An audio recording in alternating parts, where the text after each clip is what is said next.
No matter what age you are, I truly believe that you must learn to rely on yourself. Do not depend on anyone else. Rely on people, and they may walk away. Rely on mountains, and even mountains can collapse. When you place your life in someone else's hands, it becomes a gamble. If you win, it feels glorious. If you lose everything, sometimes even ending up in debt.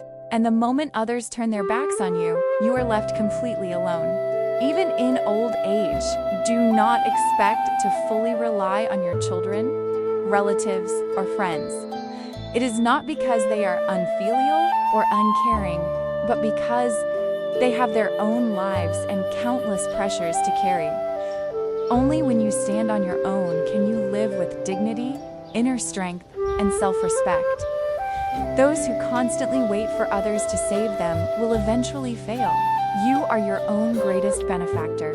You are your strongest support.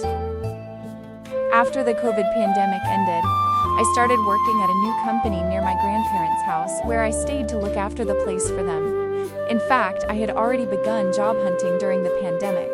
A junior manager found my curriculum vitae on a recruitment website where I had posted it earlier. We communicated back and forth for about a month, and I agreed to attend the interview once the pandemic was over. The company was about 2 kilometers from home. Later, because the school was far from where we lived, my son and I rented a small place closer to his school so he could attend classes twice a day more conveniently. The company manufactured electric fan cages, and everything was unfamiliar to me. There was no former human resources staff to hand over the work, only a few files left on a computer.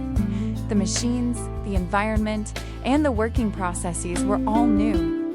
About 70% of the workforce were relatives or family members of the director, which created a major challenge in building and maintaining rules and production discipline later on.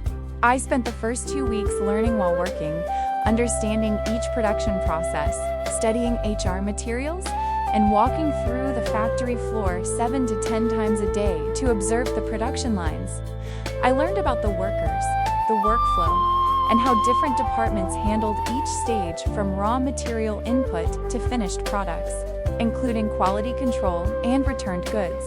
I worked from 7:30 a.m. until 9 p.m. Even after getting home, I continued working until 2 or sometimes 4 a.m. My son asked me, "Mom, it's so late. Why aren't you sleeping yet?" I replied, "There's still a lot to study. I'll sleep after I learn a bit more."